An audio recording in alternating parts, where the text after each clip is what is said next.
मध्य प्रदेश में 2020 की अंतिम कैबिनेट बैठक, खाद्य सुरक्षा अधिनियम अध्यादेश को मंजूरी, व्यापारियों को नहीं मिलावटखोरों को होगी उम्र कैद।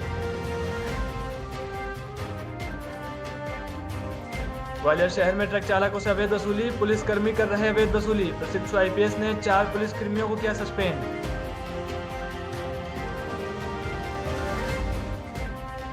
पुलिस को मिली बड़ी सफलता, केवल चोर को किया गिरफ्तार, सुसनेर में ग्रामीण इलाकों से मोटर चोरी कर रहे थे चोर।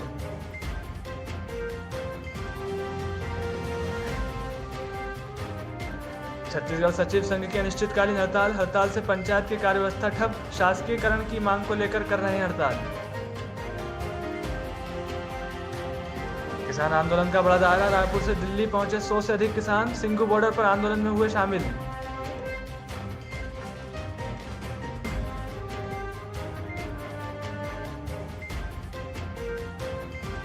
नमस्कार, आप देख रहे हैं संवाद न्यूज और मैं हूं एम राठौर। आइए बढ़ते हैं आज की बड़ी खबरों की ओर। राजगढ़ के माचलपुर में किसान संघ के नए सचिव बने देवेंद्र सोनी।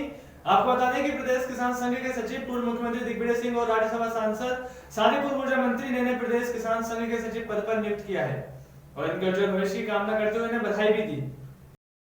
सिंगरौली में महामारी कोरोना की वजह से बंद सुनवाई आज एक बार फिर शुरू हुई। बता दें कि लगभग 9 महीने के बाद मध्य प्रदेश शासन के निर्देश पर कलेक्ट्रेट में सोशल डिस्टेंसिंग का पालन करते हुए सिंगरौली कलेक्टर राजीव रंजन मीना ने जन सुनवाई का आयोजन किया, जिसमें लगभग जिले से विभिन्न क्षेत्रों से आए 100 की संख्या में आवेदनकर्ताओं ने हिस्सा लिया। आपको बता दें कि हालांकि 2 दिन पहले ही एक आदेश जारी हुआ था कि मंगलवार से जन सुनवाई शुरू हो जाएगी, लेकिन फिर भी जिले के निवासरत सुदूर गांवों से लोग आज नहीं आ पाए। अब देखना यह है कि अगले मंगलवार को हो रही जन सुनवाई में कितने लोग अपनी समस्याओं को लेकर जन सुनवाई में आते हैं। वहीं आज जन सुनवाई में आने वाले व्यक्तियों को निर्देशित किया कि सोशल डिस्टेंसिंग का पालन करें, मास्क लगाकर ही जन सुनवाई कक्ष में जाएं। सभी ने इसका पालन भी किया और जन सुनवाई में आए हुए व्यक्तियों के निराकरण के लिए कलेक्टर ने तुरंत ही संबंधित विभाग के अधिकारियों को शिकायतों का निराकरण करने के लिए निर्देशित भी किया। क्या कुछ कहना चाहेंगे? आज शासन के निर्देशानुसार हम जन सुनवाई कर रहे हैं। इसमें लगभग 100 आवेदन पत्र आज प्राप्त हुए हैं। उनमें विभिन्न प्रकार की समस्याएं यहाँ के जो रहवासियों ने बताई हैं, उन पर जांच कराकर जो भी त्वरित कार्रवाई हो सके उसको करवाने का हम कार्य इसमें करेंगे। ग्वालियर शहर में पिछले कई दिनों से ट्रक चालकों से पुलिसकर्मियों द्वारा अवैध वसूली की जा रही थी।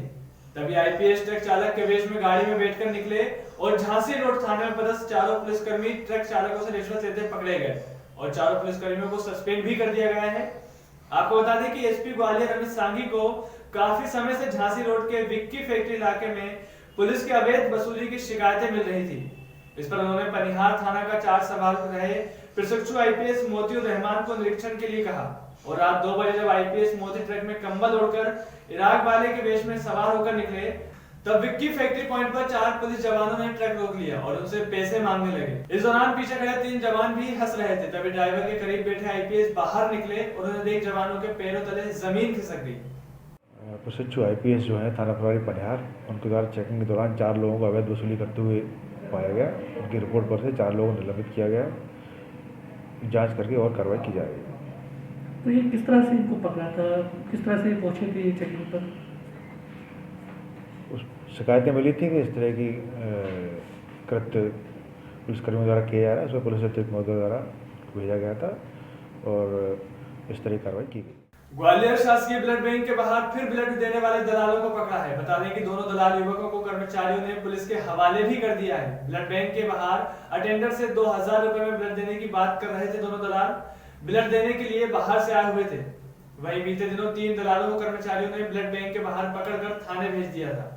बता दें कि प्लाज्मा कांड के बाद जेरोक अस्पताल के अधिकारियों के द्वारा दलालों को पकड़ने का अभियान चलाया जा रहा है। दरअसल ग्वालियर शहर में प्लाज्मा कांड का खुलासा होने के बाद जेरोक अस्पताल के अधिकारी और कर्मचारी भी सक्रिय हो गए हैं। उन्होंने एक टीम बनाकर अस्पताल में दलाली करने आ रहे लोगों को पकड़ने का अभियान शुरू किया है।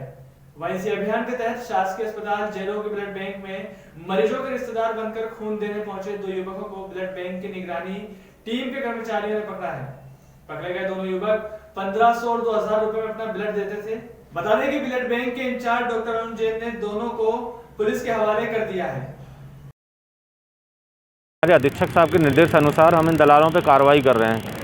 इन्हें जैसे ही इसमें ब्लड बेचने या कुछ आते हैं तो हम लोग इन्हें धर दबोचते हैं, जिसमें हमें guard supervisor, blood bank incharge, blood bank कर्मचारी सबका सहयोग प्राप्त हो रहा है। और अधीक्षक साहब के निर्देश हैं कि ये दलालों का बिल्कुल अंत कर दिया जाए जहाँ से, जिससे हमारा अस्पताल एक अच्छा हो जाए। प्रदेश के मुख्यमंत्री शिवराज सिंह चौहान ने घोषणा की थी कि आदिवासी जननायक, आदिवासी स्वतंत्रता सेनानी की जयंती और पुण्यतिथि धूमधाम से मनाई जाएगी।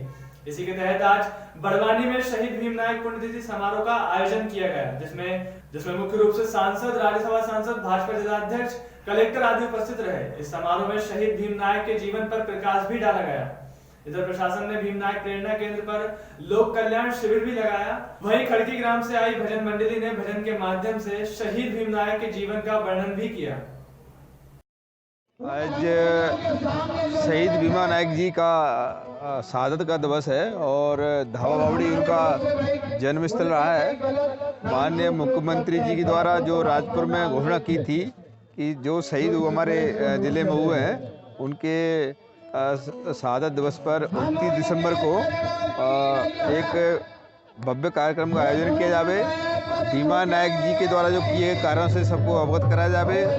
उन्हीं के माननीय मुख्यमंत्री जी के निर्देश पर ये पहली बार धावा बावड़ी में ये विशाल कार्यक्रम का आयोजन किया हुआ है। जनजाति क्रांतिवीर शहीद भीमा नायक का शहादत दिवस है और इस बड़वानी विधानसभा के जूना झीरा के समीप बिरसा धाबा बावड़ी में भीमा नायक के स्मारक पर आज ये आयोजन किया गया है।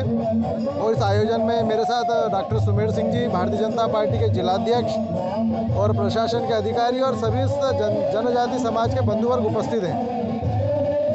महानायक अंग्रेजों से युद्ध लड़कर और अंग्रेजों से इस देश को बाहर करने के लिए भीमा नायक जी ने बड़ा महत्वपूर्ण योगदान दिया है। इतिहास के पन्नों पर उनका कुछ लेख दर्ज है। उनकी जन्म तारीख के बारे में किसी को जानकारी नहीं है, परंतु जानकारी के हिसाब से आज उनकी शहादत दिवस का दिन है। इस अवसर पर मध्य प्रदेश की सरकार ने और मध्य प्रदेश के मुख्यमंत्री माननीय शिवराज जी ने शासकीय आयोजन किया है। जन योद्धा, स्वतंत्रता संग्राम सेनानी और आदिवासी जनजाति समाज का गौरव शहीद भीमा नायक की शहादत दिवस है। आज ही के दिन 29 दिसंबर 1876 को पोर्ट ब्लेयर में शहीद भीमा नायक की मृत्यु हुई थी। इस अवसर पर हमारे प्रदेश के यशस्वी मुख्यमंत्री माननीय शिवराज सिंह जी चौहान ने घोषणा की थी। जर्नलिस्ट एसोसिएशन ऑफ राजस्थान की तहसील स्तरीय बैठक मंगलवार को आयोजित की गई। बता दें कि हनुमान मंदिर ग्वालियर रोडी पर जार के प्रदेश कार्यकारिणी सदस्य दिलीप जैन की अध्यक्षता में बैठक आयोजित की गई। वहीं इस बैठक में जार के नवनियुक्त गंगाधार तहसील अध्यक्ष कमल सिंह का स्वागत माला पहनाकर और शाल भेंट कर किया गया। वहीं जिला परिषद सदस्य भगवत लाल मेहर ने साफा बांधकर सम्मान भी किया। इसके बाद अध्यक्ष द्वारा तहसील स्तर की कार्यकारिणी घोषित की गई। इस बैठक में गंगाधार, डग चौमला, नागेश्वर उन्हेल के सभी पत्रकार उपस्थित रहे। बैठक का संचालन किशोर सोनी डग ने किया और सभा के अंत में सभी पधारे अतिथियों का आभार अध्यक्ष कमल सिंह ने व्यक्त किया। राजधानी में 2020 की अंतिम कैबिनेट बैठक में शिवराज सरकार ने अहम फैसले लिए। बता दें कि कैबिनेट बैठक में धर्म स्वातंत्र कानून के अलावा खाद्य सुरक्षा अधिनियम में संशोधन अध्यादेश को भी मंजूरी दी गई है, जिसके तहत मिलावटखोरों को उम्र कैद की सजा होगी। बता दें कि मुख्यमंत्री ने कहा कि सरकार का फोकस मिलावटखोरों पर ज्यादा है, इसलिए व्यापारियों को नहीं बल्कि मिलावटखोरों पर कानून सख्त रहे। उन्होंने कहा कि लोगों की जान से खिलवाड़ करने वालों को जीवन भर जेल में चक्की चलाना पड़ेगी। वहीं मुख्यमंत्री ने मंत्रियों से कहा, नए साल में आत्मनिर्भर मध्य प्रदेश को लागू करने के लिए जुटना है, इसके लिए सभी तैयार रहें।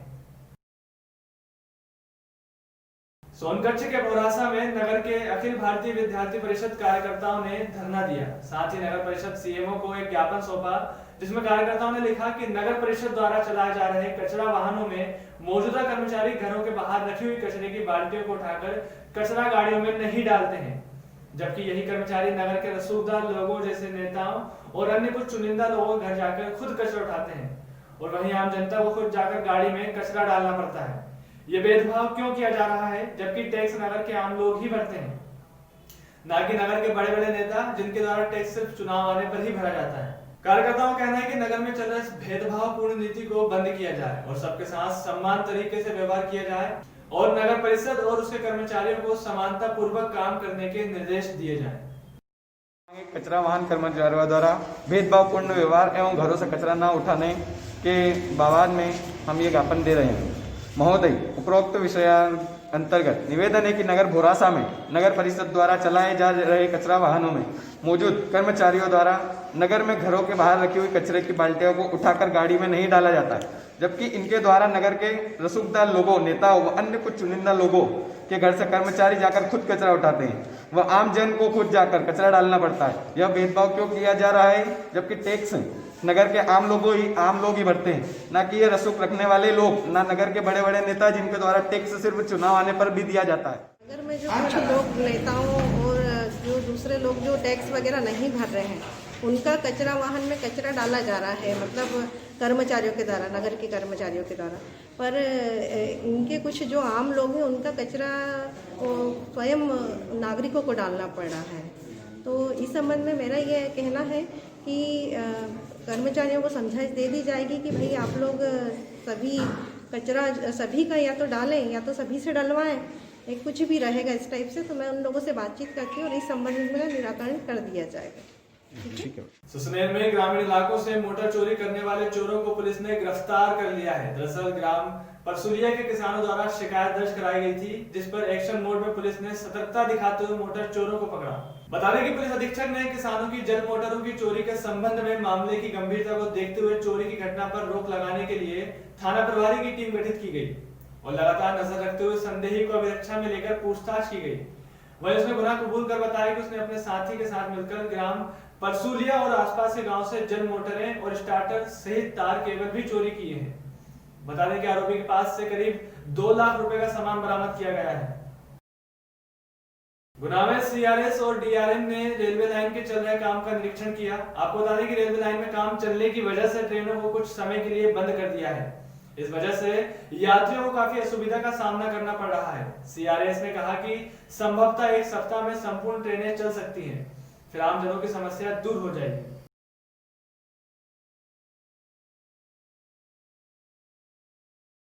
रायपुर में नए साल के जश्न को लेकर पुलिस और जिला प्रशासन सख्ती बरत रहा है। सोमवार की रात एक कार से पुलिस ने 2 लाख रुपए की अवैध शराब बरामद की है। पुलिस की टीम ने इस मामले में 4 आरोपियों को भी पकड़ा है। अपनी गाड़ी में ये आरोपी तस्कर एमपी से छत्तीसगढ़ शराब लाने में कामयाब रहे, मगर यहाँ पर धरा गए। पूछताछ में आरोपी कहने लगे कि वो गोबरा नवापरा की ओर रवाना हो रहे हैं, बस यूं ही यहाँ रुक गए थे। पुलिस की टीम को शक हुआ और गाड़ी की तलाशी ली गई। कार में बदमाशों ने 35 पेटी शराब छुपा रखी थी। पुलिस के मुताबिक इनके पास से मिली शराब की कीमत लगभग 2,27,000 रुपए बताई जा रही है। फिलहाल आरोपियों को जेल भेजकर कार्रवाई शुरू कर दी है। छत्तीसगढ़ सचिव संघ द्वारा 2 वर्षीय परिवीक्षा अवधि पश्चात शासकीकरण की मांग को लेकर प्रदेश के सचिव अपने विकास खंड समस्त ग्राम पंचायत सचिवों द्वारा अनिश्चितकालीन हड़ताल पर चले गए हैं, जिससे ग्राम पंचायत के सभी कार्य अधूरे पड़े हुए हैं। इसी कड़ी में लगातार चौथे दिन पंचायत में ताला लगा हुआ है, जिससे पंचायत की सभी कार्य योजना बंद है। वहीं पंचायत सचिवों का कहना है कि जब तक उनकी मांगे पूरी नहीं होगी तब तक सभी ग्राम पंचायत के सचिव काम बंद और कलम बंद करके अनिश्चितकालीन हड़ताल पर रहेंगे। बता दें कि पंचायत के माध्यम से भूपेश सरकार की कई महत्वाकांक्षी योजनाओं का क्रियान्वयन होता है, लेकिन पंचायत सचिवों के हड़ताल के कारण सभी योजनाएं अधर में लटकी हुई है। इन प्रमुख मांगों को लेकर आज आप लोग यहाँ पर धरना पर बैठे हैं और कब तक आपका ये धरना प्रदर्शन रहेगा? छत्तीसगढ़ प्रदेश पंचायत सचिव संघ के प्रांतीय आह्वान पर छत्तीसगढ़ के समस्त पंचायत सचिव 21/12/2020 से हड़ताल पर हैं। इसमें प्रथम चरण में 21/12/2020 को हम लोगों ने जिला स्तर पर 1 दिवसीय सांकेतिक धरना देके माननीय मुख्यमंत्री छत्तीसगढ़ शासन एवं माननीय मुख्य सचिव छत्तीसगढ़ शासन को ज्ञापन सौंपा। उसके पश्चात 24/12/2020 को जनपद मुख्यालय स्तर पर 1 दिवसीय धरना देकर हम लोगों ने माननीय मुख्यमंत्री छत्तीसगढ़ शासन एवं माननीय मुख्य सचिव छत्तीसगढ़ शासन को ज्ञापन सौंपा। उसके पश्चात भी मांग पूरी नहीं होने पर हमारा एक ही मांग है कि 2 वर्ष की परीक्षा अवधि पश्चात शासकीकरण। इसी मांग को लेकर हम हड़ताल में हैं कि 2 वर्ष परिवीक्षा अवधि उपरांत प्रदेश स्तरीय समस्त सचिवों का शासकीकरण हो और हम लोग पीड़ित एवं शिकार हैं कि 500 रुपये से लेकर हम लोग इस नौकरी में आए और अभी तक बिना शासकीकरण हुए हमारे सभी साथी एक तो निधन हो रहे हैं और शासकीकरण के बिना ही रिटायर हो रहे हैं। हमारे मांग यदि शासन पूर्ण नहीं करती है तो ऐसी स्तर में हम आर पार की लड़ाई लड़ेंगे, चाहे शासन हमें। मध्य प्रदेश और छत्तीसगढ़ की तमाम खबरों के लिए बने रहिए हमारे साथ और देखते रहिए संवाद न्यूज। फिलहाल दीजिए इजाजत, नमस्कार।